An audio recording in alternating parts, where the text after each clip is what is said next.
Alors donc en effet nous allons démarrer un petit peu ce week-end avec un thème bien précis qui est le réchauffement dans le milieu arctique ou les conséquences de ce réchauffement dans le milieu arctique. Comme on vient juste de vous l'expliquer, il y aura à l'intérieur de la présentation en effet deux dessous des cartes. Un dessous des cartes qui a été tourné il y a quelques mois au centre polaire justement avec Dominique Reynaud, donc glaciologue qui est rattaché au laboratoire de glaciologie de Grenoble, le LGGE. Ceci pour nous permettre de bien comprendre pourquoi, parce que c'est assez paradoxal, pourquoi étudier la glace, donc étudier le froid, nous permet de comprendre et expliquer le réchauffement. Donc peut-être que forcément beaucoup d'entre vous le savent déjà, mais c'est bien à mon avis de remettre un petit peu les choses dans le contexte. Et puis ensuite, comme exemple, il y en aura d'autres au cours du discours, mais comme exemple, un sujet qui avait été fait il y a déjà quelques années, je crois de mémoire que ça avait été enregistré en 2000, mais le sujet est toujours d'actualité. C'était suite à une visite à Mourmansk. Donc on a fait un sujet sur la péninsule de Kola. Et le sujet est notamment nettement maintenant d'actualité, avec les chiffres n'ont pas changé dans le discours, vous verrez, et la problématique s'est même accentuée. Et puis ensuite, en effet, les questions. Alors, vous savez que cette année est une année extrêmement polaire, pour plusieurs raisons et dont deux importantes. Dans le désordre, c'est la 4e année polaire internationale, vous en avez entendu parler, elle a commencé le 1er mars officiellement, jusqu'au mois de mars l'année prochaine. Cet après-midi, vous aurez l'occasion d'aller in situ avec un direct à bord de la goélette Le Tara. Donc ça veut dire qu'il y a déjà des activités qui ont commencé, qui sont donc des protocoles scientifiques qui sont en cours. C'est 50 000 chercheurs à travers le monde, c'est 210 programmes scientifiques, donc vous voyez l'ampleur de cette année polaire internationale. Une autre raison qui fait qu'on est extrêmement polaire, c'est que c'est aussi le 100e année de la naissance de Paul-Émile Victor.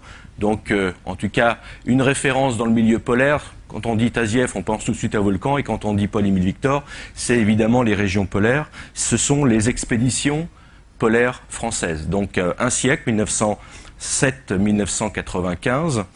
Et donc, en effet, je m'occupe du centre polaire qui se trouve à Prémanon, parce que Paul-Émile Victor, jurassien d'origine.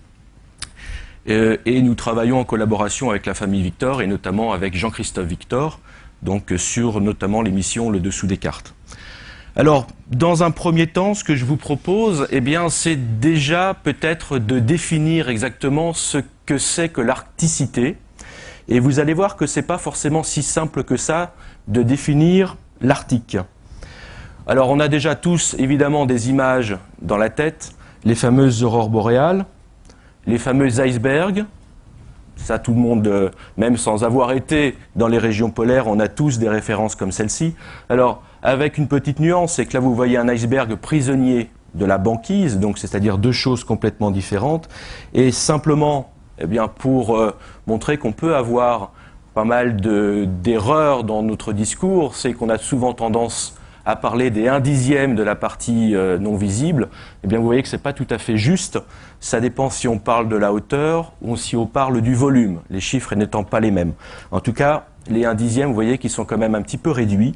C'est pas tout à fait juste, mais il est intéressant tout simplement de le savoir et aussi de montrer que depuis quelques années, on observe de plus en plus de glaces flottantes, de plus en plus d'icebergs qui sont dus justement à ce réchauffement climatique, on en reparlera. Donc voici, non pas le même, mais la même formation de glace.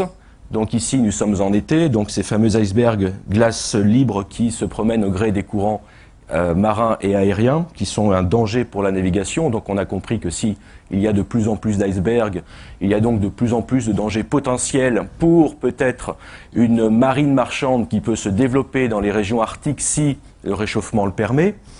Ça veut dire aussi qu'on va tenir compte de ces objets insolites, donc potentiellement dangereux, pour accentuer éventuellement, eh bien, tout simplement, une patrouille, accentuer une reconnaissance en mer Arctique pour localiser ces morceaux de glace extrêmement importants. Autre image que l'on a évidemment en mémoire dans la tête, c'est la présence d'une faune particulière, symbolisée pour l'Arctique par le super prédateur de l'Arctique, c'est-à-dire l'ours polaire. Et on aura l'occasion de parler aussi de l'impact du réchauffement eh bien, sur la biodiversité, avec comme exemple l'impact sur cet animal emblématique. Voici donc le même, pas forcément le même, mais la même représentation, donc un ours sur la banquise, tranquillement en train de vivre sa vie d'ours. Et puis également, donc l'ours est un animal marin qui côtoie donc en effet le morse qui lui aussi a les mêmes problématiques que l'ours, c'est-à-dire pour le moment une survie toute relative. Quelques images encore de glace. Nous sommes ici au Groenland, donc dans un fjord qui s'appelle Tasiilaq Fjord sur la côte est du Groenland. Alors, juste ce qui est intéressant de noter par rapport à l'introduction que l'on a faite, lorsque je vous ai dit que nous étions dans le 100e anniversaire de la naissance de Paul-Émile Victor, tout au fond de ce fjord, à peu près une quinzaine de kilomètres après le fond, eh bien, vous avez des langues glaciaires qui descendent. Ces langues glaciaires descendent tout simplement de la calotte du Groenland, de l'inland sea groenlandais. Et vous avez sur la carte, sur la toponymie groenlandaise, des noms, et notamment des noms français, qui sont tels quels sur les cartes. Et vous allez trouver glacier du Jura, glacier de Franche-Comté, glacier de France, glacier de Paris, glacier du 16 septembre, glacier du Champs-Élysées. Tous ces noms ont été donnés par Paul-Émile Victor entre 1935 et 1937 lorsqu'il a exploré cette partie alors inconnue. Aujourd'hui, les Inuits du Groenland refont leur toponymie, retirent les noms norvégiens, danois, américains, anglais, etc., sauf les noms donnés par Paul-Émile Victor. Donc lorsque vous êtes chercheur français, c'est d'autant plus intéressant, c'est que vous avez une petite facilité à vous rendre au Groenland, puisqu'il y a une reconnaissance qui existe toujours, une filiation importante entre la recherche aujourd'hui et les travaux de Paul-Émile Victor. Ce qui est aussi intéressant de noter, c'est que dans cette région-ci, l'ensemble, la totalité glaciaire, notamment toutes les langues glaciaires, ont reculé d'une dizaine de kilomètres en 20 ans. Donc c'est quand même pas négligeable. Et puis surtout, ce qui est aussi intéressant de noter, c'est qu'à la différence de l'Antarctique, eh bien, nous sommes dans l'Arctique, et ce sont des régions habitées. On le sait, ça paraît une évidence, mais ça a une conséquence extrêmement importante, c'est que le réchauffement climatique va influencer évidemment le comportement des autochtones, et on va assister, en plus d'une mutation paysagère, on va assister à une mutation sociale. Donc l'année polaire internationale, elle a aussi cette caractéristique cette année, c'est que associée aux sciences lourdes comme la biologie, la géologie, l'océanographie, biologie animale, etc., eh bien, sont associées pour la première fois les sciences humaines, parce que nous, on parle du réchauffement climatique depuis une poignée d'années, la communauté scientifique est déjà alertée sur le sujet sur un peu plus de temps, on va dire 25-30 ans, mais les personnes qui habitent ces régions arctiques vivent déjà avec les répercussions du réchauffement climatique depuis plusieurs décades. Donc, entre le moment où nous on en parle et le moment où eux attendent que l'on agisse, il s'est passé énormément de temps, et on verra quelques images qui nous montrent en effet que ce discours, ce n'est pas que du discours justement, il s'appuie sur des faits réels. Alors, on va essayer de donner quelques définitions de cette région arctique avant d'attaquer un petit peu le sujet, avant de réchauffer le sujet. D'abord, d'où vient le mot arctique? Vous le savez peut-être, en tout cas si vous avez fait du grec. Justement, les Grecs, il y a 2000 ans de cela, nos navigateurs, nos marins marchands de l'époque, n'avaient pas de boussole, n'avaient pas de carte, n'avaient pas de GPS, bien évidemment. En revanche, ils avaient constaté que dans le ciel, il y avait une étoile qui semblait ne jamais bouger. C'est ce qu'on appelle aujourd'hui l'étoile polaire. Relativement intéressant lorsque vous êtes navigateur parce que vous avez un point de repère. Dans la journée, évidemment, on a la côte, mais de nuit, c'était évidemment pas des côtes habitées comme aujourd'hui, donc il n'y avait pas de repère visuel, il n'y avait pas de feu, ou très peu. Donc il y avait cette étoile. Et les Grecs qui vivaient dans la mythologie à l'époque, 24 heures sur 24, 7 jours sur 7, arrivaient à dessiner dans le ciel un ours. Alors c'est pas franchement évident, mais arrivaient à dessiner un ours, et en grec, ours se dit arctos, traduit évidemment ensuite par arctique. Donc première définition possible de l'Arctique, eh bien c'est la région où l'on voit l'étoile polaire avec assez de précision, et surtout elle est presque pile sous la tête. Donc on a compris que dès l'instant où on quitte l'Arctos, on va donc passer l'équateur, et là on va se retrouver dans une région où on perd de vue l'Arctos, on est donc dans l'Antarctos, là où il n'y a plus l'Arctos, et donc on va partir vers l'Antarctique. Donc une définition possible, Arctos, mais Suivant si on est géologue, si on est climatologue, si on est biologiste, on n'a pas forcément la même vision, la même appréhension du milieu. D'abord, première appréhension qu'on a vue, c'est elle est astronomique, elle est même un petit peu culturelle. Et là, on va regarder que, eh bien, comme vous avez pu le voir juste avant, si on prolonge l'axe de rotation de la Terre dans l'espace, on vient buter sur cette étoile. C'est pour ça qu'elle semble ne jamais bouger. Mais si on regarde maintenant la planète, on s'est un petit peu rapproché, on s'aperçoit que l'équateur n'est pas tout à fait dans le plan du Soleil, ce qu'on appelle le plan de l'écliptique. Autrement dit, lorsque vous avez un rayon solaire qui vient frapper la Terre à sa perpendiculaire, on va le voir, le rayon solaire, si ce n'est pas perdu, le voici, et on va voir évidemment que ce rayon éclaire une certaine surface. Arrivé dans des latitudes nettement plus supérieures, donc pratiquement au pôle, on s'aperçoit que pour un même rayon, la surface éclairée au sol est évidemment beaucoup plus étendue. Donc la quantité d'énergie qui arrive au sol, elle est, on va dire, étalée, pour prendre ce mot qui ne ressemble pas à grand-chose, mais étalée sur une surface beaucoup plus importante. Donc il arrive beaucoup moins d'énergie au mètre carré de faisceaux lumineux, sur ces latitudes. Donc on comprend tout de suite que le moteur des climats, c'est bien sûr le Soleil. Alors on va avoir évidemment une répercussion importante dans ces régions arctiques, eh bien c'est que naturellement il y fait beaucoup moins chaud. On va donc maintenant avoir une vue, on l'a vu ici, centrée sur le pôle Nord, c'est le pôle Nord géographique, à ne pas confondre bien sûr avec le pôle Nord magnétique que vous indique votre boussole. À l'entrée, vous avez peut-être forcément vu une carte au sol où on vous montre justement l'Arctique. Et ce qui est intéressant de noter, c'est les dates qui correspondent à l'emplacement du pôle Nord magnétique, pour le coup celui que votre boussole vous indique. Et vous apercevez qu'il a extrêmement varié, qu'il était à la fin du 18e, quelque part en terre d'Ellesmer. Donc la terre d'Ellesmer, c'est juste au niveau du cercle polaire arctique, sur la côte ouest du Groenland. C'est donc cette terre qui embrasse le cercle polaire. Il y a à peu près 150 ans, le pôle Nord magnétique se situait ici. Aujourd'hui, il est quelque part entre la terre d'Ellesmer, c'est-à-dire au-dessus, je vous ai dit la terre d'Ellesmer, c'est terre de Baffin, pardon, au niveau du cercle polaire arctique, au-dessus la terre d'Ellesmer, et entre la terre d'Ellesmer et le pôle Nord géographique, un océan, l'océan glacial arctique, on va en parler bien sûr, et le pôle Nord magnétique se trouve ici aujourd'hui.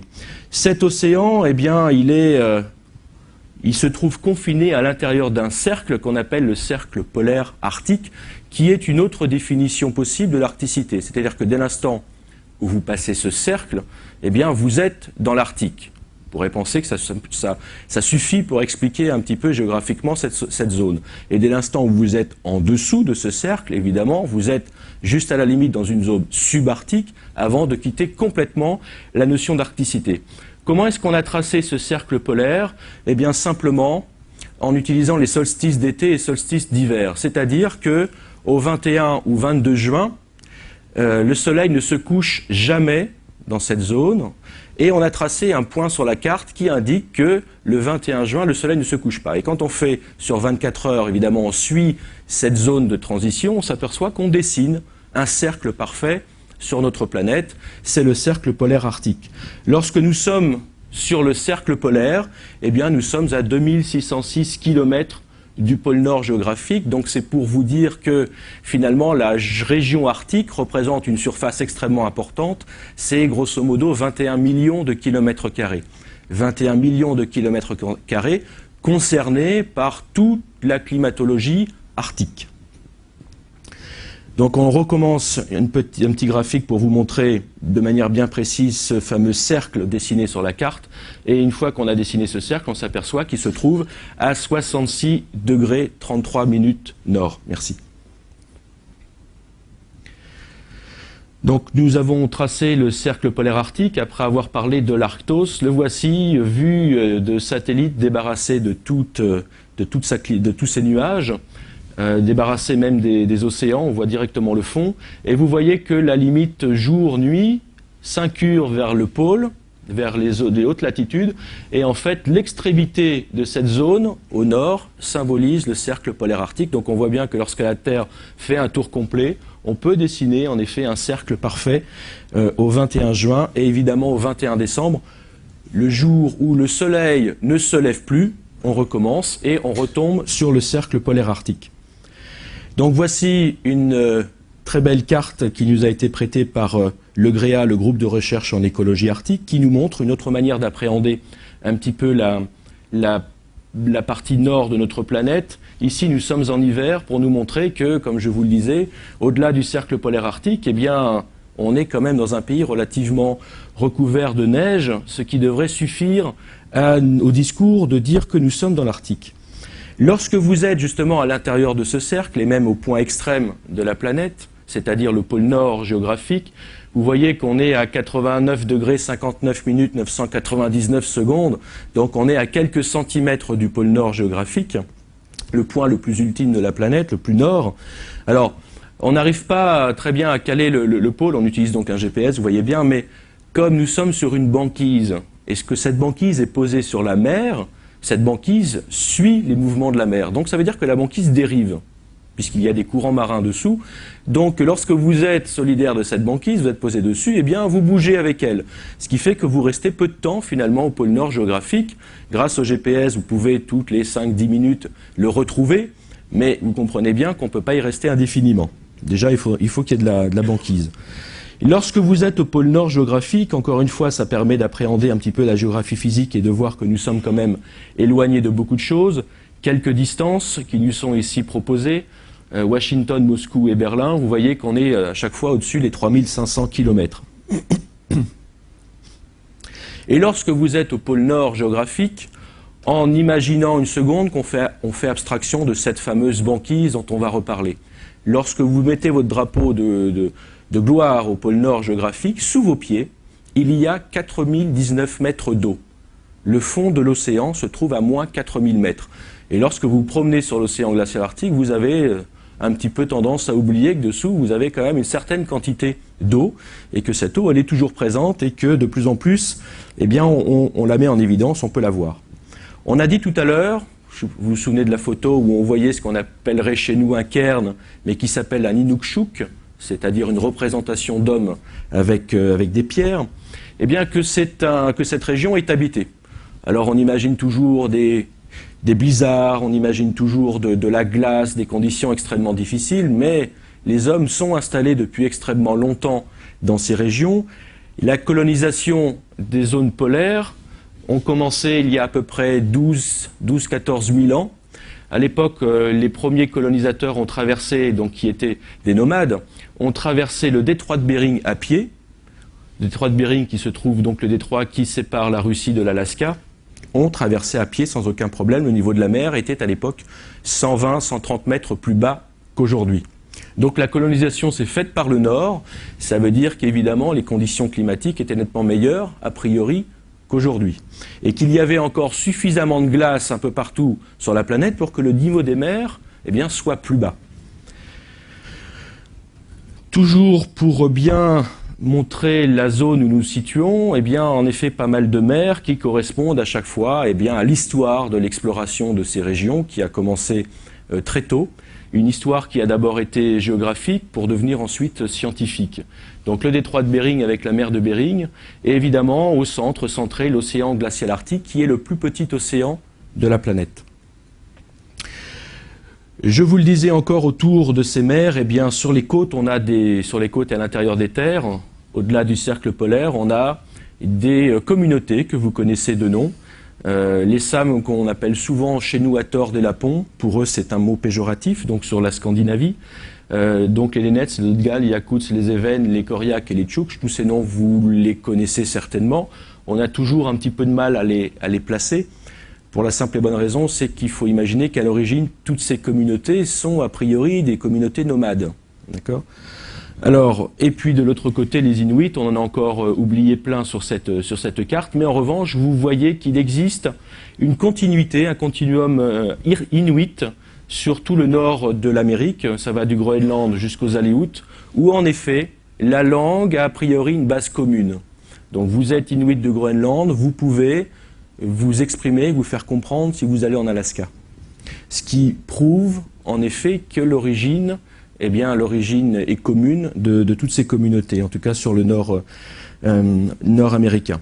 Alors, toutes ces régions occupent, je vois Madame fronce les sourcils, je vois que toutes ces régions nous préoccupent parce que l'on parle de réchauffement climatique. Alors réchauffement climatique, soit on en parle de manière empirique, c'est-à-dire on fait simplement des observations sur le terrain, comme ici, et on se dit en effet peut-être que ça chauffe, ou au contraire, eh bien, on va essayer de trouver des explications un peu plus sérieuses et on va évidemment faire de la recherche. Et il faut bien avouer qu'au début des expéditions polaires françaises, la recherche n'était pas préoccupée par ce problème de réchauffement, parce qu'on ignorait complètement son existence. On était plutôt parti pour essayer de de connaître simplement comment toute cette glace s'était formée. Et on pensait bien sûr au début pour les expéditions polaires françaises, c'est le Groenland. Eh bien, tout simplement le profil du Groenland sous cette glace, depuis combien de temps cette glace s'était mise en place au Groenland, est-ce qu'elle avait une influence importante sur toute la météorologie de l'hémisphère nord et bien sûr pour nous, Européens. Donc on était parti plutôt sur ces axes de recherche. Et en faisant des fameuses carottes de glace, eh bien c'est là qu'on a commencé à comprendre que, en effet, ces carottes avaient un rôle extraordinaire puisqu'elles conservaient eh bien, les effets climatiques dans leurs molécules. Donc c'est à partir de là, et c'est pas forcément très très vieux, on se situe dans les années 70, vous voyez que c'est assez récent, qu'on a commencé à travailler sur cette piste. Alors ce que je vous propose maintenant, c'est de voir un petit peu, d'avoir un ensemble des idées qui sont liées à la recherche, à la glaciologie, donc l'activité qui consiste à faire des carottes de glace. Mais ça, c'est que la partie visible, il y a tout le travail de laboratoire derrière. Donc on avait fait à cette occasion une émission avec Dominique Reynaud, donc directeur à l'époque de recherche, enfin toujours directeur de recherche, mais à l'époque il était directeur du laboratoire de glaciologie. Et donc c'est une émission qui a été faite en 2005 et je vous propose donc d'écouter Dominique.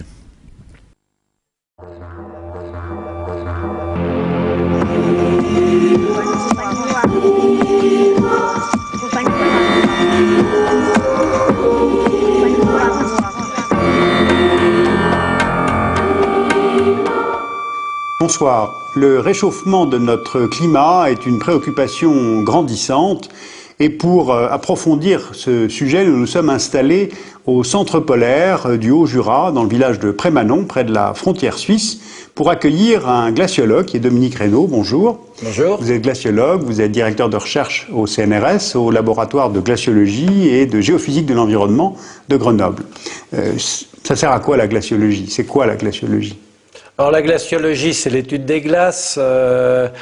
Il y a un volet passionnant qui est l'aventure sur le terrain, dans les régions polaires ou sur les glaciers pour prendre des échantillons.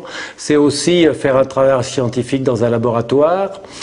Et l'idée quand même qui est derrière, c'est d'utiliser la glace comme un outil pour essayer de comprendre un certain nombre de choses de notre système Terre et en particulier sur le climat et l'environnement. Alors quels sont les outils justement? Alors l'outil essentiel, c'est ce qu'on appelle des carottes de glace. On fait des forages qui font quelques kilomètres au centre de l'Antarctique. On ramène des carottes qui font à peu près 10 cm de diamètre, c'est pas énorme. Et on analyse un certain nombre de choses. Qu'est-ce qu'on trouve dans ces carottes? On trouve des archives de l'atmosphère, des poussières qui se sont déposées à la surface, qui venaient des continents, qui venaient de l'océan, qui venaient même de l'extraterrestre. Et puis on a des petites bulles d'air. Si vous regardez une carotte de glace, vous voyez les petites bulles d'air, c'est de l'atmosphère, c'est de l'air qui a été piégé. Il est piégé des centaines de milliers d'années. On remonte facilement actuellement jusqu'à 400 000 ans. On espère remonter plus loin dans le passé encore. Et en analysant donc ces bulles d'air, pour le moment, au jour d'aujourd'hui, on en déduit quoi? Une fois qu'on a analysé nos carottes, on porte les résultats sur une courbe et je vais vous montrer par exemple cette courbe-là, qui n'est pas une courbe uniquement résultant de la glace, qui est une courbe de température de l'histoire de la Terre depuis sa naissance, il y a à peu près 4,5 milliards d'années, pas de millions. Qui se situe donc à gauche de notre schéma. Absolument, et qui nous amène jusqu'à aujourd'hui. Et on s'aperçoit que la température de la Terre, elle a varié de façon très importante au cours de son histoire, avec des variations qui sont beaucoup plus que de l'ordre du degré, c'est beaucoup plus de l'ordre de la dizaine de degrés, quand vous voyez des grandes variations de ce type-là. Si vous regardez cette ligne en pointillé, c'est la température aujourd'hui. On s'aperçoit que pratiquement l'histoire de la Terre, c'était à des températures différentes de la température d'aujourd'hui, avec des périodes de froid moins fréquentes que les périodes de chaud. Donc il y a en particulier cette période chaude située à peu près à l'époque juste avant la disparition des dinosaures, par exemple, il y a 65 millions d'années. Et ça veut dire que notre machine climatique, elle a été forcée, comme disaient les scientifiques, par quelque chose qui a fait varier la température. C'était quoi, oui, qui forçait? Alors, on peut penser à deux choses. On peut penser à des choses qui viennent de l'extérieur, et notre chauffage naturel, c'est le soleil. Or, le soleil, au cours de son histoire, depuis le début de la naissance de la Terre, sa luminosité a augmenté de 30%. Donc c'est quelque chose qui clairement a dû forcer de façon générale notre température. Mais en même temps, la position de la Terre par rapport au Soleil, elle aussi a varié. Et on doit retrouver périodiquement ces variations, et on les retrouve de façon cyclique dans la partie la plus récente, marquée, disons, les 2 derniers millions d'années. On retrouve ce forçage du Soleil. Ce qui est intéressant, c'est qu'il n'y a pas uniquement le forçage externe, mais il y a aussi la Terre elle-même qui va être excitée d'une façon ou d'une autre par des choses qui se passent à l'intérieur de la Terre, par exemple la dérive des continents, qui vont avoir une influence sur la position des océans, sur la circulation des océans, qui va avoir une influence sur le climat. Aussi tout simplement le fait qu'il y a des glaces qui disparaissent, qu'il y a des végétations qui apparaissent, ça va jouer sur ce qu'on appelle l'albédo de la Terre, c'est-à-dire la quantité d'énergie qui est reflétée par la surface de la Terre et qui va soit refroidir, soit réchauffer notre atmosphère. Alors, tout ça fabrique effectivement le climat de la Terre. Prenons un schéma peut-être d'une période plus récente. On va prendre l'autre que nous avons préparé, qui sont donc les évolutions de température entre l'an 1000 et l'an 2000. Alors comment faut-il lire ce schéma-là? Alors, si vous regardez la température sur les 1000 dernières années, on s'aperçoit que entre 1000 et 1850, on avait des variations qui étaient forcées par des variations naturelles, activité du soleil ou des choses comme ça. Et puis, il y a vraiment quelque chose de très très marquant, c'est depuis 1850, cette augmentation très marquée de la température. Alors on peut toujours se demander, bien sûr, après tout, est-ce que c'est unique ou est-ce que si on ne remonte pas un peu plus longtemps, on avait aussi des variations comme ça? Donc qu'est-ce qui déclenche cette montée du graphique de façon spectaculaire? C'est justement l'enjeu majeur. Il se trouve que depuis 1850, l'homme a clairement modifié l'atmosphère. Ici, vous avez la composition en gaz carbonique de l'atmosphère, qui est un gaz à effet de serre, qui donc piège la chaleur réémise par la Terre et donc va réchauffer la Terre en surface. Et on s'aperçoit que depuis 1850, clairement, ces gaz à effet de serre ont augmenté dans l'atmosphère et très clairement aussi dû à l'action de l'homme, dû à l'activité humaine et aux émissions humaines de gaz à effet de serre. Donc on est quasi persuadé, bien sûr, que l'essentiel de l'augmentation de température que je vous ai montré sur la courbe sur la droite est dû à l'action de l'homme et à la façon dont il a modifié en particulier l'atmosphère. C'est-à-dire, depuis le début de la révolution industrielle, l'utilisation des énergies fossiles. Alors, Charbon, hydrocarbures. Dans le cas du gaz carbonique, oui, du CO2, c'est effectivement ça. Alors, il y a d'autres gaz à effet de serre qui ont changé, qui sont dus à d'autres raisons, mais aussi liés à l'impact de l'homme. Par exemple, le méthane, c'est essentiellement dû à l'évolution du nombre de ruminants qui est parallèle à l'augmentation de la population. Ou au développement des rivières. Donc il y a un certain nombre de facteurs qui peuvent être liés à l'agriculture, qui peuvent être liés à l'activité industrielle, mais globalement à l'activité de l'homme. Et si on fait de la prospective par modèle, par déduction, qu'est-ce qu'on suppose pour, disons, 2000 à 2100? Après, qu'est-ce qui va se passer dans le futur? C'est beaucoup plus compliqué, parce qu'il peut y avoir des variations naturelles, et puis on sait qu'il y a l'action de l'homme.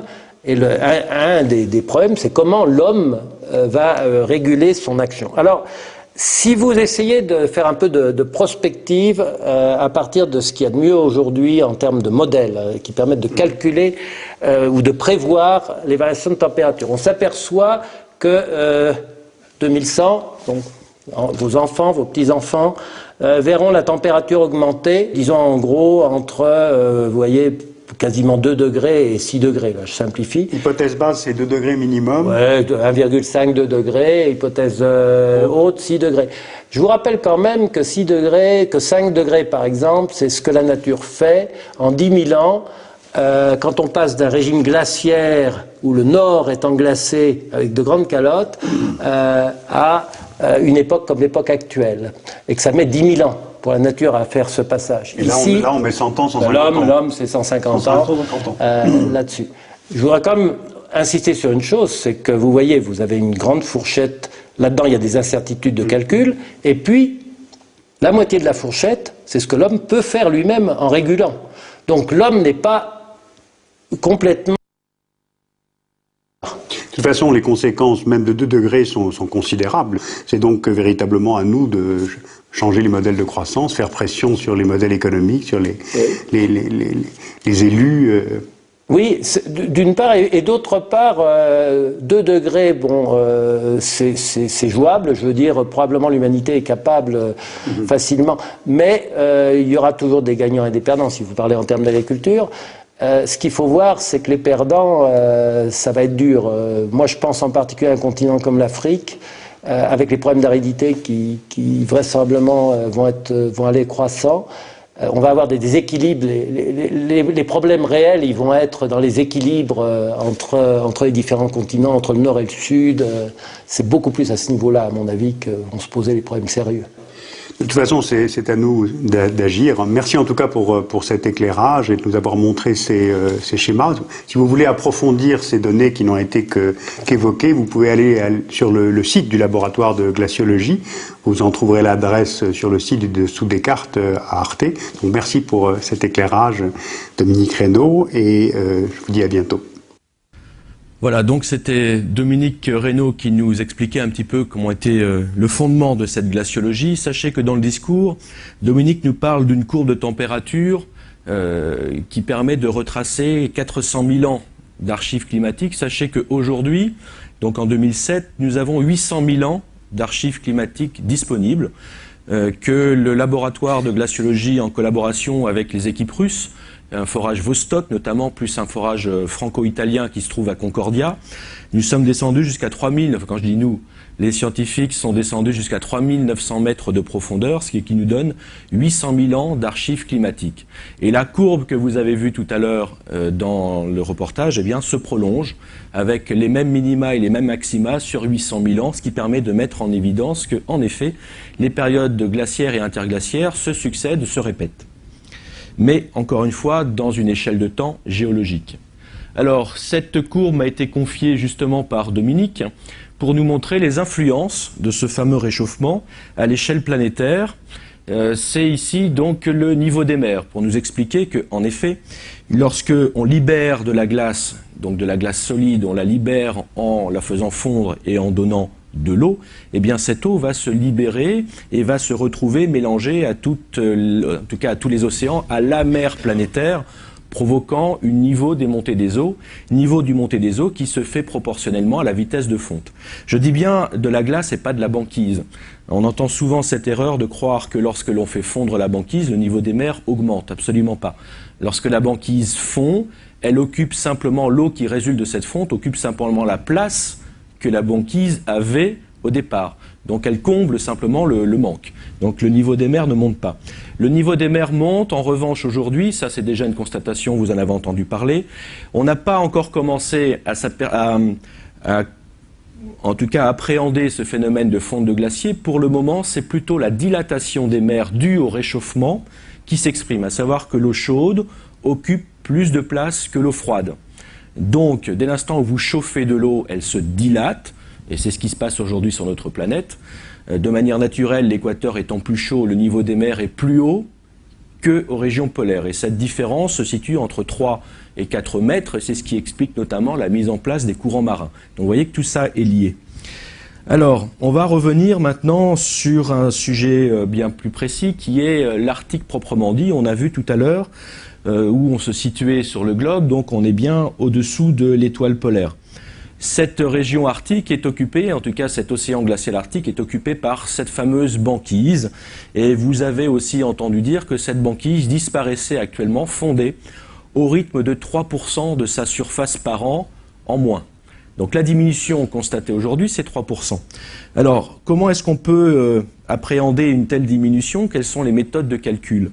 D'abord, il y a évidemment aujourd'hui les suivis satellites, mais comme je vous le disais tout à l'heure, l'Arctique est une zone habitée. Donc évidemment, il y a le témoignage des communautés autochtones. Et puis, il y a aussi une autre activité, c'est l'activité politique, l'activité stratégique, géostratégique, qui permet de nous donner des informations. Vous savez que ces régions ont été longtemps fermées avec ce que l'on a appelé la guerre froide, sans jeu de mots. Et les Américains avaient mis en place une technique qui consistait à circuler sous la banquise grâce à des sous-marins. Donc en fait, très tôt, ils ont commencé à cartographier le dessous de la banquise. En même temps, vous aviez les Russes, eux, se promenaient plutôt sur la banquise. D'accord ? Et ont mis en place, évidemment, tout un tas de protocoles de recherche, parce que pour se promener sur la banquise, il faut bien évidemment l'appréhender et la connaître. Donc pour cela, on a fait énormément de mesures. Et à la fin de la guerre froide, eh bien, les données à la fois militaires, mais sous-marines, et à la fois militaires, terrestres, donc c'est-à-dire les Américains et les Russes, ont été mises dans un pot commun. Et c'est ainsi qu'on a pu avoir des chiffres beaucoup plus importants, avoir un suivi pratiquement au jour le jour sur les juste après la guerre jusqu'à la fin de la guerre froide 90-92. Et c'est comme ça qu'on peut constater en effet que cette banquise, eh bien, en tout cas, la moyenne, c'est 3% de superficie en moins par an l'été. Ça veut dire qu'à ce rythme-là, si on considère que ça reste constant à 3%, eh bien, on va dire, d'ici 2040-2050, il n'y aura plus de banquise l'été au pôle Nord géographique. Il y aura toujours de la banquise l'hiver, les températures seront suffisamment froides pour fabriquer de la banquise, mais en revanche, l'été, cette fonte sera profondément marquée. Et tout ce qui concerne la banquise va être aussi affecté, et notamment la biodiversité, dont on va reparler dans quelques instants. La voici en évidence donc sur cette banquise, ici une femelle suitée avec deux petits oursons. Alors on revient sur notre carte de l'océan glacial arctique avec ce chapeau, hein, donc cette banquise qui recouvre en partie l'océan. Alors cette mise en évidence de la banquise n'a absolument pas de caractère scientifique. Elle a été faite à la main levée en fonction de cartes qui ont été communiquées, mais n'a pas de valeur scientifique. Ce qui compte, c'est simplement de visualiser un petit peu ce qui se passe. Donc depuis de nombreuses années, d'ailleurs depuis la fin de la Seconde Guerre mondiale, en effet, on a cartographié cette banquise et on voit tout de suite qu'au niveau stratégique, il y a un intérêt de la suivre parce que nous pouvons passer de l'océan Atlantique à l'océan Pacifique, soit en passant dessous, si vous avez un sous-marin, ou soit en essayant de la parcourir par l'extérieur. A priori, on n'a pas de frontières sur la banquise qui limite le déplacement. Même si elles existent, en tout cas sur le terrain, évidemment, elles ne sont pas marquées. Il n'y a pas de patrouille qui permet de vérifier que personne ne passe entre le Groenland et le Canada, par exemple, sur la banquise. Alors aujourd'hui, c'est vrai qu'avec des satellites, c'est beaucoup plus facile. Donc on voit un petit peu que sur cette animation, en effet, la banquise, sa superficie est en cours de se restreindre. Et puis voici une projection à 2040 où on pense que la banquise ne sera présente de manière permanente en été qu'au nord du Groenland et puis aux abords de la terre d'Ellesmere. Alors vous voyez tout de suite cette zone extrêmement libre qui reste après et qui va permettre éventuellement la navigation. Alors c'est pas une navigation facile, il restera toujours des morceaux de glace qui seront présents. Mais en revanche, on a quand même ici la possibilité de voir que cette mer est potentiellement utilisable. Dans le discours de Dominique, on nous parlait du fameux albédo. Alors l'albédo, c'est tout simplement la différence entre la quantité d'énergie qui arrive, qui est reçue sur notre Terre et qui est réfléchie. Ce qui est relativement important de comprendre, c'est que cette banquise joue un rôle extrêmement important. Lorsque nous sommes dans les régions arctiques, les régions polaires, eh bien, la quasi-totalité des rayons du soleil sont réfléchis dans l'atmosphère. On peut le constater lorsqu'on va en station de ski, on est obligé de mettre des lunettes parce qu'on a très mal aux yeux et surtout on bronze. Tout simplement parce que la lumière est réfléchie de manière importante sur la neige. Donc un rayon du soleil qui arrive et qui vient frapper la banquise, il est réémis, il repart dans l'atmosphère. Imaginons maintenant que cette banquise disparaisse comme on est en train de le voir et on s'aperçoit tout de suite, c'est que le rayon toujours le même que tout à l'heure, eh bien, va repartir, évidemment, va être réfléchi par l'atmosphère, par l'océan, pardon, qui se retrouve libre, mais en revanche, qu'une partie de cette énergie, eh bien, va être absorbée par l'océan. Que va faire l'océan avec cette quantité d'énergie? Eh bien, il va se réchauffer, accentuant davantage la fonte de la banquise. Donc, on a un mouvement qui se met en place et qui s'amplifie par lui-même. Encore une fois, ce rayon du soleil, à la différence de tout à l'heure qui a été réfléchi pratiquement à 90%, et là seulement une partie repart dans l'atmosphère et une autre partie est absorbée par l'océan. Ça, c'est ce qu'on appelle donc l'effet albédo. Ici, diminution de l'effet albédo. Voici la banquise de l'océan glacial arctique tel qu'on peut encore le voir.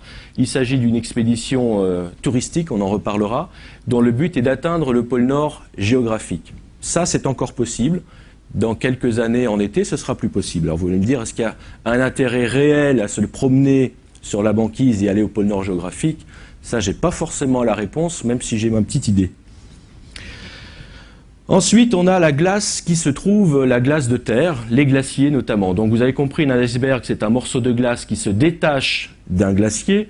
Lorsque notre glacier arrive en contact de la mer, suivant sa force, il avance plus ou moins loin en mer, mais il est quand même usé, érodé, abîmé par l'océan, parce que marée haute, parce que marée basse, et puis aussi réchauffement de la mer.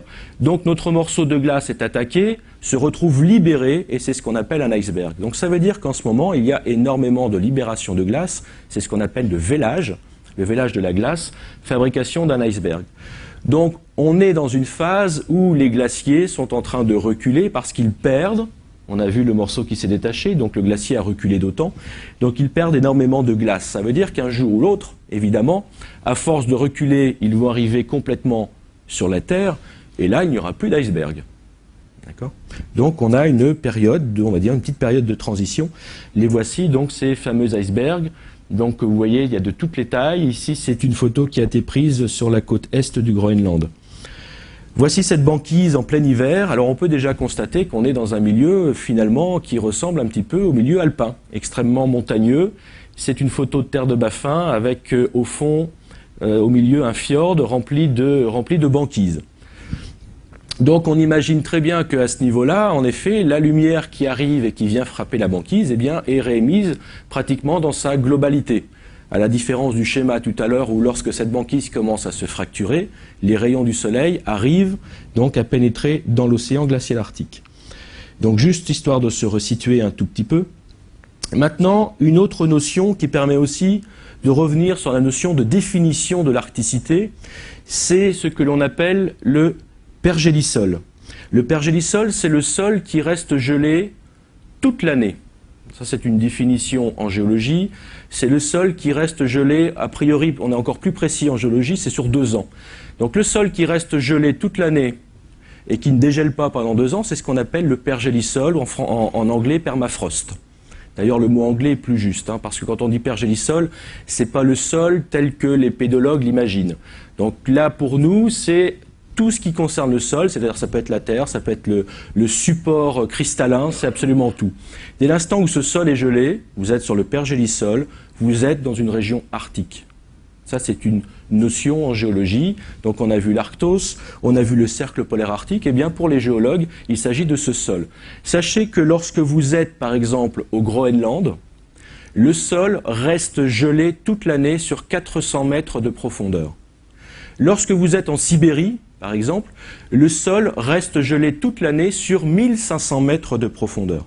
Dans le Jura, qui n'est donc pas une région arctique, même s'il y a de la neige de temps en temps, dans les hivers précédents, le sol, a priori, l'hiver est gelé sur 50-60 cm de profondeur, ce qui permet d'avoir des stations de ski d'ailleurs, puisque c'est le sol qui va réchauffer la neige et qui va la faire fondre. Donc dans les régions polaires, on dépasse, vous avez vu ces notions, et notamment l'été, où vous marchez toujours sur un sol qui est gelé. Donc plus vous vous approchez des régions polaires à condition de rester sur le continent, plus cette notion est vraie. Et on s'aperçoit que finalement, la notion de pergélisol eh bien, n'est pas si éloignée que le cercle polaire arctique. Évidemment, elle va suivre la nature du terrain, elle va suivre la nature du socle rocheux.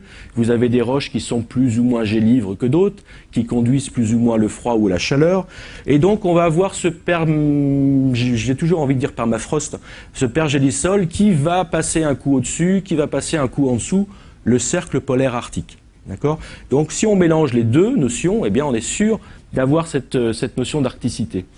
Ici, on a dessiné une petite lentille qui restait sur la diapo. On va le mettre entièrement en place, donc le fameux pergélisol, avec a priori, ici, on a mis une moyenne de 400 mètres, mais vous avez vu que ça peut varier. Et puis, au fur et à mesure que l'on descend à latitude, eh bien, ce pergélisol va commencer tout doucement, évidemment, à se désagréger. Toute la partie non gelée a un nom, c'est le talique. Vous voyez ici, par exemple, on est à 45 mètres aux environs de 60-63 degrés de latitude nord. Ceci, encore une fois, est uniquement théorique, puisque sur le terrain, souvent, ça s'exprime un petit peu différemment en fonction de la nature du sol. Mais vous voyez aussi, ce qui est intéressant de noter, c'est que le support paysager, c'est-à-dire la forêt, eh bien, va évidemment être influencé par ce sol. On imagine très bien que sur un sol gelé, la végétation ne peut pas avoir d'emprise, et notamment les arbres, puisque les racines ne peuvent pas évidemment s'enfoncer. Et en plus, l'arbre a besoin d'eau liquide, et paradoxalement, dans un pays recouvert de neige, eh bien, cette eau n'arrive pas à la fonte, à pénétrer dans le sol, puisqu'il reste gelé. C'est cette petite couche brune que l'on voit en surface, qu'on appelle la zone active du pergélisol. Donc au fur et à mesure que ce pergélisol disparaît, on voit ces lentilles qui sont sous la zone active, eh bien la végétation prend tout doucement sa place. On passe donc d'une région désertique à 70 degrés nord à entre 70 et 65, ce que nous appelons la toundra, puis ensuite la taïga avec les fameuses forêts boréales. Maintenant, si on est dans le cas d'un réchauffement, vous avez bien compris que si ce sol dégèle à cause d'un air beaucoup plus chaud, ce sol va dégeler uniquement en surface. Et que ce n'est pas parce que vous augmentez de 5 degrés de température extérieure que le sol va dégeler sur 400 mètres de profondeur. D'accord ? Donc si on augmente, comme actuellement ce que l'on peut constater sur le terrain, c'est seulement quelques centimètres de ce pergélisol qui va fondre, c'est-à-dire la zone superficielle externe qui va commencer à fondre. Cette fonte va libérer de l'eau, mais cette eau ne peut pas s'évacuer par-dessous, puisque dessous ça reste gelé. Donc cette eau stagne en surface, provoquant d'énormes étendues de zones marécageuses, de zones humides. Or, sachez aussi que les régions arctiques, en été, ce sont des usines à moustiques. Énormément de zones humides vont évidemment permettre aux moustiques de proliférer. Donc avec cette fonte de pergélisol, donc sur des surfaces, sur des kilomètres, des milliers de kilomètres carrés, c'est davantage, évidemment, c'est des milliards de moustiques supplémentaires. Donc ça peut provoquer une gêne importante, évidemment, pour les habitants. Et puis, surtout, eh bien, essayer de construire sur un sol meuble, eh bien, vous n'y arrivez pas. Donc, en ce moment, on peut déjà constater, dans certaines régions du globe, notamment en Russie, eh bien, que la forêt est en train de partir complètement, est en train de s'écrouler sur elle-même. Les arbres n'ont plus d'emprise, puisque cette zone active s'épaissit, mais sans complètement disparaître, l'eau stagne et les végétaux eh bien, sont en train de perdre leur assise au sol. Et ce sont des milliers d'hectares qui se retrouvent dans cette position-ci. Mais il n'y a pas que les arbres. Vous pouvez constater aussi que le pergélisol, si vous construisez dessus, c'est aussi une caractéristique des régions arctiques, c'est que tout l'habitat est construit sur pilotis. Pourquoi ? Et vous avez forcément compris, c'est que le sol étant gelé, si vous construisez en dur dessus et que vous chauffez l'habitat, forcément vous allez faire fondre le pergélisol et vous allez vous retrouver dans la même situation qu'énoncée précédemment.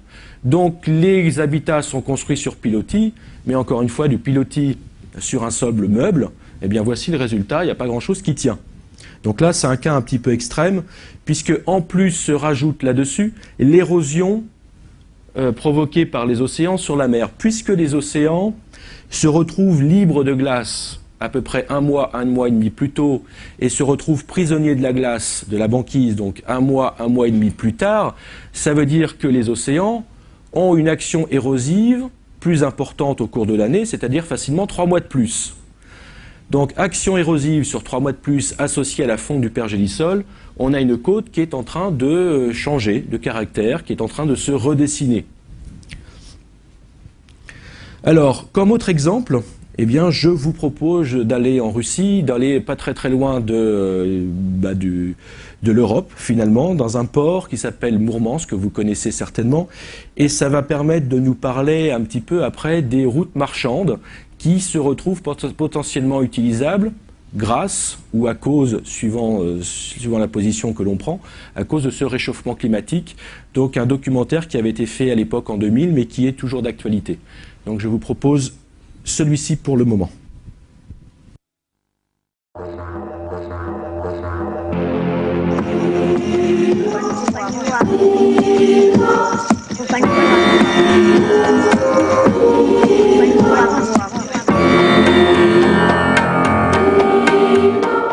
Bonsoir.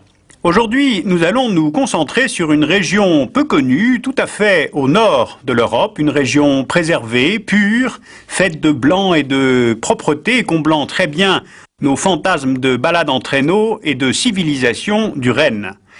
Mais en m'y rendant récemment, j'ai pu ramener des cartes précises, préoccupantes, et ce sont celles-là justement que je voudrais vous montrer aujourd'hui. Alors que se passe-t-il et où cela se passe-t-il ? La région qui m'intéresse aujourd'hui est au nord de la Norvège, de la Suède, de la Finlande et de la Russie occidentale. Elle donne sur 2 mers, la mer de Norvège et la mer de Barents, qui elle-même ouvrent sur l'océan qui coiffe notre globe, l'océan glacial arctique. C'est là une région de l'Europe peu connue, peu habitée, une sorte de réserve naturelle, splendide, enfin en tout cas c'est ce qu'elle était à l'origine. Prenons une projection polaire pour mieux comprendre ce qui se passe sur le terrain. À la latitude du cercle arctique, le froid est intense. On voit sur la carte les extensions minimales et maximales de la calotte polaire en hiver. Mais par chance, le courant atlantique du Gulf Stream, qui monte vers le pôle Nord et s'introduit dans la mer Blanche, plus au sud, réchauffe les côtes de la Norvège. Donc la présence de ce courant a de nombreuses conséquences dans la région. D'abord, cela explique pourquoi une partie de la péninsule de Kola n'est pas prise par les glaces en hiver, d'où le port de Mourmansk est la grande base militaire soviétique puis russe à cet endroit-là. Ensuite, les côtes étant libres de glace, l'eau étant plus tiède, cela offre des zones de reproduction pour les capelins, les morues, les harengs, donc des zones de pêche plus riches que dans les zones froides. C'est l'une des régions les plus sauvages et les plus préservées de toute l'Europe, donc très grande diversité biologique, abritant de nombreuses espèces d'oiseaux. Et puis comme le Gulf Stream donne une température plus élevée également sur la Terre, cela facilite la présence des habitats humains. Justement, parlons-en. La région est majoritairement peuplée de Norvégiens, de Suédois, de Finnois, de Russes, mais on trouve aussi de nombreuses minorités, les plus connues étant les Samis, appelés aussi Lapons, mais il y a aussi des Caréliens, des Komis, des Nénètes, soit en tout, dans cette région, une population de quelques 5 millions de personnes, dont la majorité vit en ville, et particulièrement à Mourmansk, en Russie. Ils sont agriculteurs, pêcheurs, bûcherons, on est ici dans une région de forêt, donc avec d'énormes ressources en bois, mais ils sont aussi éleveurs de rennes, et je voudrais m'arrêter un instant sur cette fameuse civilisation du renne, dont l'habitat se trouve précisément dans ce nord de notre Europe. Depuis quelques années, le nombre de rennes est en nette augmentation, posant un gros problème de surpâturage. Pourquoi cette augmentation ? D'abord, les conditions de vie des hommes comme des bêtes sont plutôt meilleures qu'il y a une vingtaine d'années. Ensuite, la surveillance des troupeaux est facilitée par les scooters des neiges ou les hélicoptères. Et puis, les rennes sont de moins en moins utilisées comme viande d'abattage. Pourquoi ? Eh bien, il y a de bonnes raisons pour cela, et c'est là où je voulais en venir aujourd'hui, après ce tableau un petit peu parfait qui convient à ceux qui aiment le froid, le blanc et la pureté. Faisons maintenant un petit peu de politique. 10 provinces des 4 pays concernés ont formé, entre 1993 et aujourd'hui, la région euro-arctique de Barents, d'une superficie approximative d'1,5 million de kilomètres carrés, soit plus que France, Espagne et Portugal réunis, avec 3 systèmes socio-économiques différents, la Norvège, l'Union européenne et la Russie. Car ces provinces ont toutes des préoccupations transnationales. Volonté de faire émerger des structures administratives et politiques stables en Russie, restaurer les liens commerciaux quasi interrompus depuis 1917, et puis une multitude de projets économiques. Mais surtout et avec une grande urgence, les questions d'environnement, afin d'obtenir une réduction drastique des nuisances industrielles et une surveillance étroite de la santé publique des populations. Car les pollutions de l'Europe industrielle, et plus encore celles de l'ouest de la Russie, se retrouvent dans la viande de renne qui est consommée par les habitants de cette région. Et c'est là où je voulais en venir. On trouve en effet 3 grands facteurs de pollution dans cette région de Barents. Des émissions de dioxine de soufre, les déchets nucléaires en surface ou largués sous la mer, les dépôts post-Tchernobyl. Soyons plus précis. La source de cette pollution se trouve plus particulièrement dans la péninsule russe de Kola. C'est à Nikel, Montchegorsk, Zapolyarny et hors de notre carte à Norilsk en Sibérie que se situent les plus grandes fonderies européennes de nickel et de cuivre. Ce sont ces usines qui contribuent en tout premier lieu aux émissions de soufre et sont à l'origine de 70% des dépôts de métal dans l'Arctique. Elles produisent 10 fois plus de dioxine de soufre que toute l'industrie norvégienne réunie. On voit bien sur cette carte les lieux d'émission avec les taux de concentration dans l'air des particules de métal excentrées à 20 et 30 km des usines, puis se portant vers les pays voisins, Finlande, Norvège. Ces particules, on les retrouve dans les pâturages, donc chez... Si on superpose à cette carte celle de la destruction des forêts, on peut repérer le point central de l'émission, correspondant à une forêt totalement morte, puis les effets excentrés des émissions de dioxine de soufre, les arbres n'ayant alors plus de sève au printemps.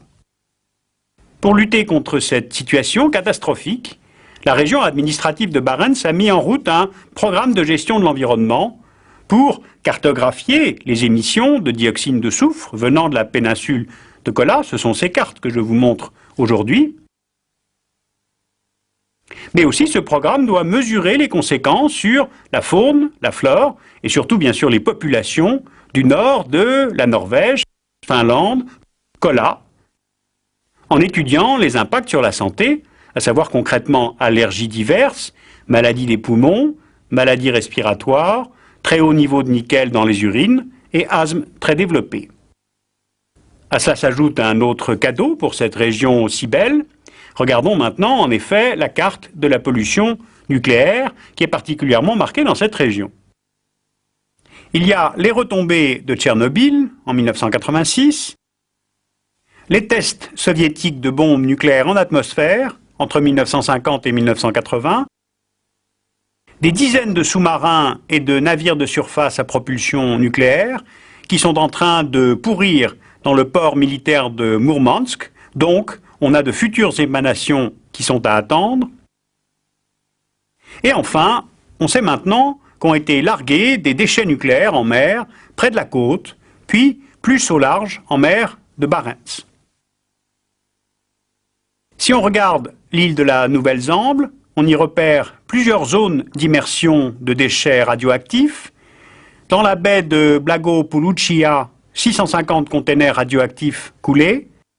Dans la baie de Patkusova, 870 containers radioactifs coulés. Dans la baie de Tsivolko, 4750 containers nucléaires coulés. Et on trouve aussi là le brise-glace Lénine et ses 3 réacteurs nucléaires en panne. Dans la baie de Stevopoy, 1850 containers nucléaires coulés, plus un sous-marin avec ses réacteurs et le combustible nucléaire. Au large de la Nouvelle-Zambie, on trouve au fond de la mer un cimetière de sous-marins nucléaires soviétiques. Alors revenons pour conclure à notre projection cartographique habituelle.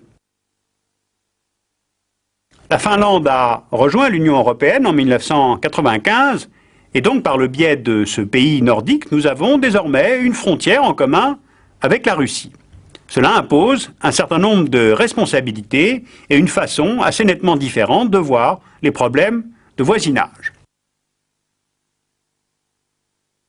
Alors un tel constat est évidemment très préoccupant, très sérieux, et une telle situation est fort coûteuse à stabiliser si l'on veut, un tant soit peu, restaurer les grands écosystèmes.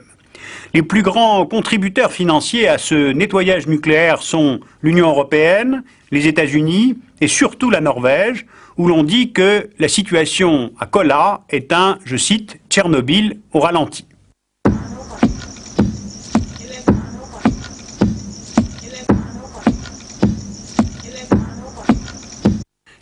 Pour approfondir ce dossier, vous pouvez aller sur le site internet du Programme des Nations Unies pour l'environnement, dont l'adresse est grida.no, no pour Norvège. Je vous signale aussi que le Monde des débats, un mensuel, a publié un numéro sur l'ère du risque. Et puis je voulais vous signaler la parution de la nouvelle version de l'Encyclopédie Universalis en CD-ROM.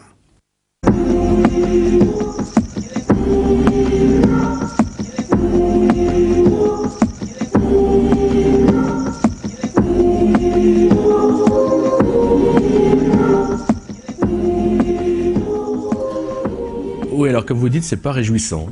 Donc maintenant, ce que je voulais vous montrer, c'est qu'on était parti pour du réchauffement climatique. Là, on est hors réchauffement climatique puisqu'on est quand même dans des considérations politiques. Mais à ces considérations politiques se rajoute maintenant, eh bien, le phénomène du réchauffement climatique. Vous avez vu que cette région, Mourmansk, on a parlé qu'il y avait des brise-glaces nucléaires qui étaient en perdition à cet endroit-ci, puisque les finances de la Russie ne permettent pas l'entretien de cette flotte maritime assez particulière. Donc il faut des navires suffisamment puissants, donc cette puissance est assurée par ces réacteurs nucléaires. Eh bien ici, nous avons dessiné sur cette carte le passage historique du Nord-Est, qui permet de relier donc l'océan Pacifique, donc l'Asie, à l'Europe. Donc ça, c'est la route historique. Et puis, en parallèle, de l'autre côté, vous avez évidemment le passage du Nord-Ouest. Vous voyez que c'est pas si vieux que ça. Hein, ça fait seulement un petit peu plus d'un siècle qu'on a réussi à traverser ce passage. À l'époque, l'état de la banquise eh bien, ne permettait pas de passer aussi facilement que cela. En plus, on était dans de l'exploration. On n'avait pas avec précision idée de l'endroit où il fallait passer. Vous voyez que c'est pas si évident que ça contourne on est complètement dans un archipel, donc il faut trouver son itinéraire. On avait très peu de temps pour le trouver et on se faisait prendre par la glace. Donc ceci, historiquement, ça s'est fait il y a un siècle seulement. Alors regardons maintenant une carte en projection où on voit de nouveau la baie d'Hudson en bas, le Canada, les États-Unis, évidemment l'Europe est cachée, et l'océan glacial arctique avec une vue polaire. On s'aperçoit que ce passage du nord-ouest eh bien, est évidemment pris normalement par la banquise. Et que l'été, eh bien, cette banquise jusqu'à maintenant était encore suffisamment dense, avait encore suffisamment de superficie pour empêcher le passage aisé de navires et surtout eh bien, pour imaginer d'utiliser cette voie comme voie commerciale. Vous savez qu'aujourd'hui, 80% de ce qui est fabriqué dans le monde passe sur un bateau. Et ça va en s'accentuant. Donc ça veut dire que le fret maritime, c'est la voie la plus utilisée dans le monde pour le transport, pour le fret. Donc il est bien sûr tout à fait naturel d'imaginer de trouver des routes beaucoup plus courtes.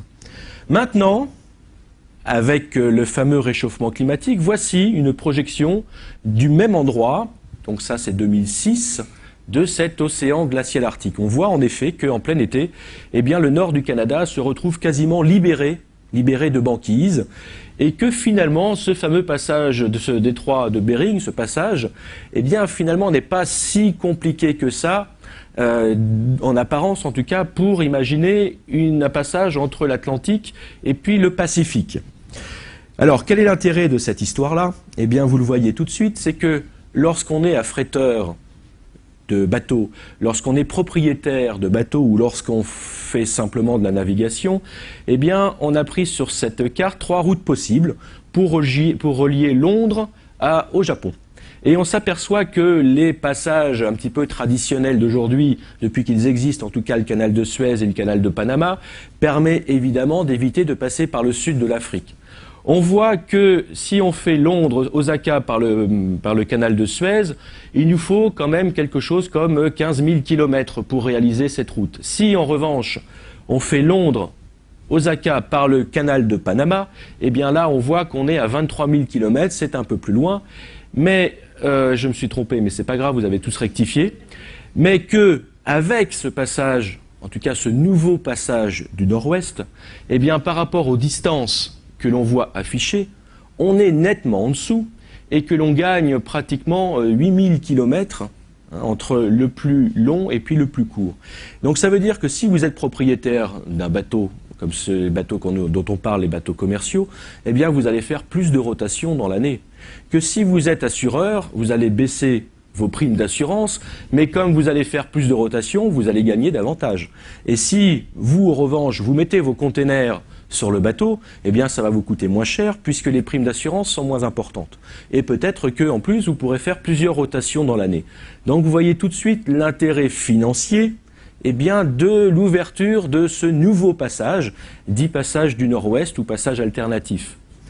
Donc, vu sous cet angle-là, eh bien, tant mieux, merci pour le réchauffement climatique. On est d'accord? Mais ça soulève d'autres problèmes. D'abord, premier problème, eh bien, il va y avoir concurrence, va y avoir compétition avec l'autre passage du Nord-Est, qui lui aussi, tout doucement, commence à se libérer, pas aussi vite et pas aussi facilement, mais les Russes sont en train de réfléchir aujourd'hui à justement essayer d'être concurrents de ce passage du Nord-Ouest, en essayant, eh bien, grâce à des brise-glaces, d'ouvrir à leur tour ce fameux passage du Nord-Est qui suit leur côte, pour essayer d'être concurrentiel. Donc il y a un véritable service qui est proposé en ce moment, mais seulement les Russes n'ont pas les moyens financiers d'entretenir une flotte de brise-glace nucléaire. Vous avez vu déjà les problèmes en péninsule de Kola, dont l'Union européenne participe financièrement de manière importante à essayer de nettoyer un petit peu cette région. Et bien là se surajoute là-dessus l'envie des Russes de remettre en route eh bien, une flotte maritime nucléaire pour concurrencer le passage historique qui se trouve de l'autre côté. Deuxième conséquence de ce réchauffement climatique et de la perte de surface de banquise, c'est que jusqu'à maintenant, eh bien, à vrai dire, on ne s'intéressait pas beaucoup à cette partie du monde. En tout cas, c'est ce que l'on pensait. Dans le grand public, on n'en parle pas beaucoup, on en parle peu depuis longtemps. Sachez que pour traverser comme ceci le long des côtes du Canada, eh bien, normalement, il faut l'autorisation canadienne. Ce sont des eaux canadiennes. Donc jusqu'à maintenant, ça posait de problème à personne.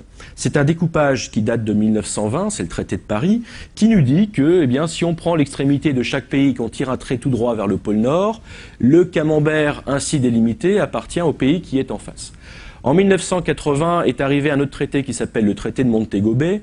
Vous avez entendu parler de ça, les fameux 200 000 nautiques. On prolonge la cartographie terrestre en mer sur 200 000 nautiques. Et on redécoupe. On a une nouvelle géographie, et donc ce qui est entre les 200 000 nautiques et la côte appartient au pays qui est en face.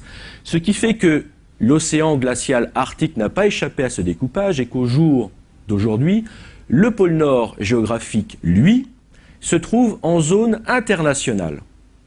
C'est-à-dire qu'on s'est limité à ces 200 000 nautiques après la Terre, et qu'au-delà, eh bien, c'est zone internationale. Le pôle Nord géographique n'appartient à personne, il est international. Autrement dit, vous pouvez aller comme vous voulez en bateau au pôle Nord géographique, on ne vous demandera pas d'autorisation. En revanche, avant d'y accéder, il faut bien sûr traverser les parties qui reviennent au territoire qui se trouve en face.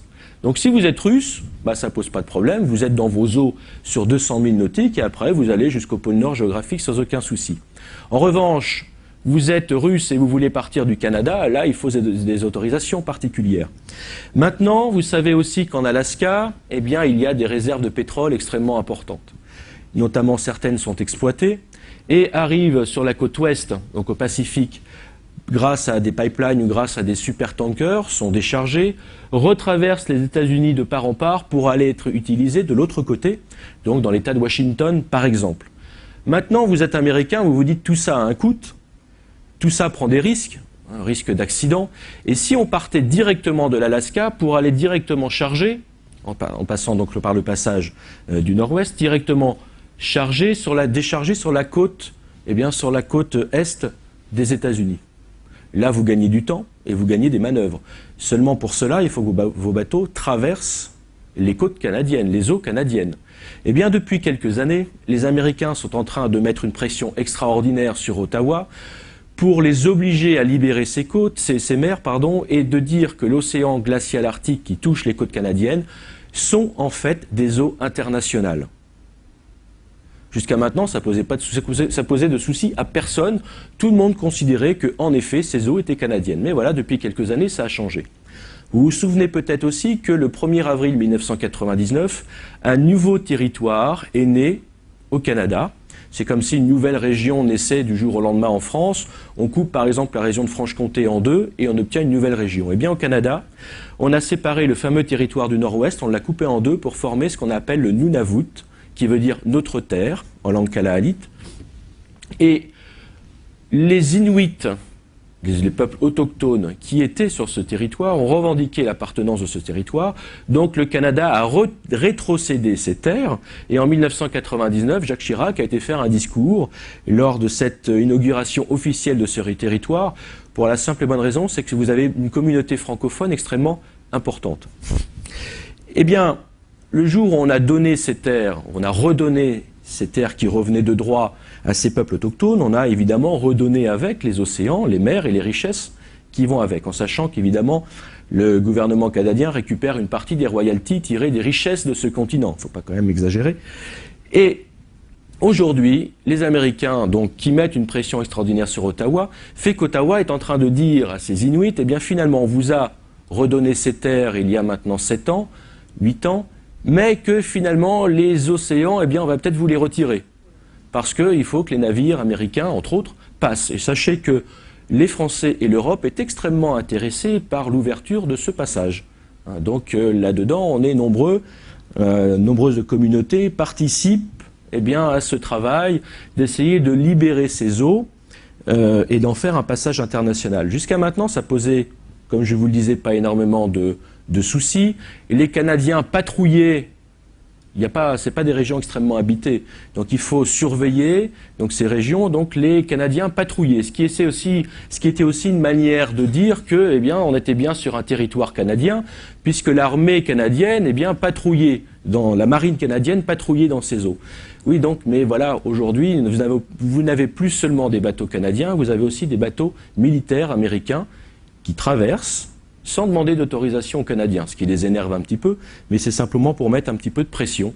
Et sachez qu'actuellement, eh bien, au tribunal international de la Haye se discute ce fameux passage pour savoir s'il va devenir international ou pas. C'est en cours. Donc ça, c'est la résultante donc, de ce fameux réchauffement climatique, libération de banquises, donc de voies navigables, potentiellement navigables. C'est en cours, on est dedans. En ce moment, on est complètement dans la discussion de ce fameux passage. Alors, on va peut-être terminer sur cette notion de biodiversité. Au cours du week-end, vous aurez l'occasion d'entendre parler avec plus de précision de ce sujet. Mais on parlait tout à l'heure de banquise.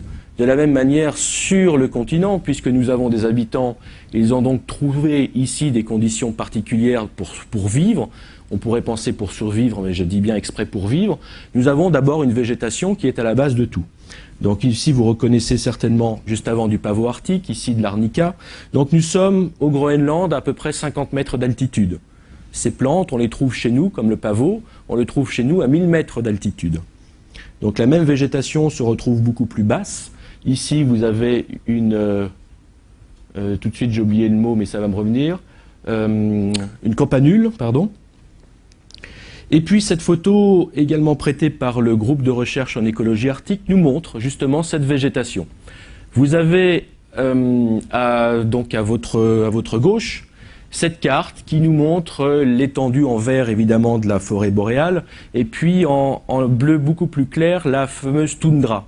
Eh bien on s'aperçoit qu'avec cette augmentation de température liée au réchauffement climatique, donc impact direct sur le terrain, vous vous souvenez de tout à l'heure du diagramme sur le permafrost, eh bien évidemment cette végétation va gagner du terrain et va remonter en latitude. C'est la carte que l'on voit maintenant sur la droite, où on voit qu'on a perdu beaucoup de vert clair, en revanche on a gagné du vert foncé. Donc la végétation remonte plus au nord, parce que terrain beaucoup plus favorable, à la fois atmosphérique mais aussi de pied, de terre. Ça veut dire que vous avez à ce moment-là une mutation paysagère extrêmement importante et que, évidemment, associée à cette végétation, vous avez toute la biodiversité animale qui va suivre aussi cette mutation paysagère, va suivre les plantes qu'elle consomme. Et avec elle, évidemment, je pense par exemple à une petite souris que vous connaissez qui s'appelle le lemming, qui est à la base de la chaîne alimentaire. Tous les animaux qui sont associés à ce lemming vont aussi suivre cette migration. Et puis enfin, terminons avec le tourisme, qui est aussi une répercussion de ce fameux réchauffement. Donc là, pour être sûr de ne pas se perdre, on a mis une pancarte en plein milieu de l'Islande. Vous savez que le tourisme, eh bien, on pourrait penser que c'est quelque chose qui est à la mode. Et en fait, le tourisme suit aussi eh bien, ce qui se passe sur notre planète au niveau politique. Il y a, au cours de l'année, des régions qui deviennent instables politiquement parlant, eh bien, on va arrêter d'y aller. Vous avez des régions qui, parce qu'il y a eu un phénomène naturel majeur, je pense à un tsunami, fait que vous allez plus partir vers une autre région. Il se trouve que depuis que le tourisme existe, il y a une région qui reste relativement calme, eh bien, ce sont les régions polaires. Les régions polaires, en tout cas d'un point de vue politique, sont relativement calmes. Depuis que l'on parle de ce fameux réchauffement climatique, on est orienté vers ces pays parce que lorsque l'on parle d'un degré d'augmentation dans nos régions, il faut savoir que ça correspond à 4 ou 5 degrés d'augmentation dans ces régions polaires. L'influence climatique est beaucoup plus importante, s'exprime de manière plus importante dans ces régions. Vous avez vu tout à l'heure l'albédo. Donc on a un impact direct qui accentue le phénomène. Donc 1 degré ici, c'est 4 à 5 degrés, voire 6 degrés suivant certains laboratoires dans les régions arctiques. En plus, on focalise dessus au niveau avec les médias et en plus, eh bien, comme je vous le dis, elles sont politiquement stables. Je pense au Canada, je pense à l'Alaska, je pense au Spitzberg, le Groenland, donc toutes ces régions deviennent de plus en plus à la mode. Je vous ai dit aussi tout à l'heure que comme nous perdions de la superficie de banquise, eh bien évidemment on imagine que les bateaux peuvent plus facilement naviguer dans ces eaux. Alors le tourisme maritime comme celui-ci, il n'est pas récent. La première croisière commerciale au Spitzberg, c'est 1883 par exemple. Donc vous voyez que ce n'est pas forcément d'hier. Mais le phénomène s'accentue parce que eh bien, vous prenez moins de risques à naviguer dans ces eaux. En plus, c'est vrai que l'informatique a permis, les satellites permettent d'avoir des cartes assez précises des glaces. Mais s'il est vrai que lorsque vous êtes capitaine de bateau, vous appréhendez plus facilement ces régions parce qu'elles sont libérées plus facilement de glace en ce moment. Lorsque vous vous promenez aussi dans ces régions arctiques, donc on retrouve l'habitat d'aujourd'hui toujours sur pilotis, eh bien, pour cela, il faut des infrastructures, bien évidemment. Il faut pouvoir accueillir tous ces touristes supplémentaires qui viennent de cet effet d'annonce que tous les médias se tournent un petit peu vers ces régions. Et vous vous apercevez, lorsque vous voyagez dans ces régions arctiques, que l'ensemble des aéroports de ces régions sont en construction. Parce que lorsque vous arrivez, comme ici, en expédition, vous êtes 4-5 avec facilement 10 sacs et vos skis et vos traîneaux, et que vous croisez une autre expédition américaine ou norvégienne à côté, eh bien, il n'y a plus de place pour les autres. Vous êtes 15 ou 20 et vous occupez tout l'aéroport. Et comme ceci se multiplie parce qu'on a tendance à être que franco-français, mais il faut imaginer que vous avez les Japonais, les Américains, les Norvégiens, les Anglais, tous ces gens voyagent, et bien évidemment comme nous, et lorsque vous arrivez dans des petites structures comme celle-ci, que ce soit au Spitzberg, que ce soit au Groenland, eh bien, vous avez saturation de la structure en place, de l'infrastructure en place. Donc, tous les aéroports, quasiment tous les aéroports au jour d'aujourd'hui en ce moment, eh bien, sont en construction, sont en phase d'agrandissement parce que la demande est extrêmement importante. Ça veut dire aussi que si, évidemment, vous augmentez la capacité de recevoir des touristes, il faut aussi pouvoir les accueillir à côté. Donc ça veut dire qu'il faut un hébergement qui va avec. D'accord ? Donc vous construisez des hôtels, éventuellement vous mettez des navettes en place. Donc ça veut dire, encore une fois, vous maillez le territoire. Et comme ce territoire est en train de s'agrandir, puisque le pergélisol est en train de perdre de sa surface, ça veut dire que tout doucement, on prospecte et on s'étend. De la même manière, comme les territoires deviennent plus mobiles, vous augmentez la prospection possible de recherche naturelle, de recherche minière. Donc on augmente encore par là-dessus le maillage parce que vous avez des gens sur le terrain qui font de la prospection. Donc tout doucement, on est en train d'agrandir ce territoire. Dans un premier temps, c'était de l'exploration scientifique avec quelques personnes, et au jour d'aujourd'hui c'est du tourisme. Se rajoute à cela maintenant de la prospection minière parce que plus importante. Et ici vous avez aussi, ça vous le connaissez tous, le tourisme maritime qui a, on pourrait penser, qu'a quand même un impact assez limité sur le milieu. Ce sont des petites unités, dans le sens où ce ne sont pas des bateaux de 3 ou 4 000 personnes. Ici, vous avez un bateau russe qui est affrété par une compagnie danoise, c'est 50 personnes. Donc 50 personnes, c'est tout à fait gérable. En revanche, eh bien, vous avez une autre forme de tourisme, et comme les structures n'existent pas, là, c'est du tourisme sportif. Encore une fois, vous êtes une dizaine de personnes, l'impact est limité, mais à la différence de, on va dire, du tourisme que l'on faisait jusqu'à maintenant, il faut quand même noter que la plupart des agences, même quasiment toutes les agences qui proposent des séjours dans les régions polaires, ont signé des chartes. Et il y a un réelle connaissance du milieu, il y a une vraie étude qui est faite au sein des agences sur l'impact. D'un autre côté, on ne peut pas non plus empêcher le tourisme, parce que je pense au Groenland, il y a un petit village qui s'appelle Ammassalik ou Kulusuk, la plupart des habitants vivent maintenant du tourisme. Donc nous, ce serait trop facile de dire on n'y va pas parce qu'on pollue. Mais eux ont besoin du tourisme pour vivre aujourd'hui. Il existe des quotas de pêche qui fait qu'ils ne peuvent pas non plus faire que ça. Donc le tourisme est une source de revenus alternative qui est absolument plus négligeable. L'année dernière, on a atteint 60 000 visiteurs au Groenland, c'est-à-dire autant que la population groenlandaise. Donc vous voyez tout de suite que là, on est dans une économie parallèle absolument indispensable au développement de ce pays. Ici, voilà, c'est tout à fait typique de genre d'expédition où on part sur le terrain, on est en autonomie avec du matériel de bivouac. Donc dans une région comme celle-ci, on est dans un parc naturel canadien, ça veut dire qu'il y a des règles à respecter, d'accord, et qu'on ne vous laisse pas partir dans la nature comme ça sans vérifier qu'en effet vous avez connaissance de ces règles et que vous avez joué le jeu, puisque à la sortie du parc, c'est-à-dire 3 semaines plus tard et 200 km faits à ski plus tard, on vérifie que vous avez bien tous les déchets, vous avez bien fait des sacs de tri avec les aliments, de l'autre côté les déchets organiques, etc., etc. Tout ça est vérifié, donc, et c'est à la fois l'image de l'agence et puis aussi la possibilité de repartir l'année prochaine quand vous délivre si vous jouez bien le jeu. Alors ça, c'est tout à fait typique des expéditions dans l'Arctique. Vous voyez qu'il y a un engagement quand même profond du tourisme dans ces régions-ci.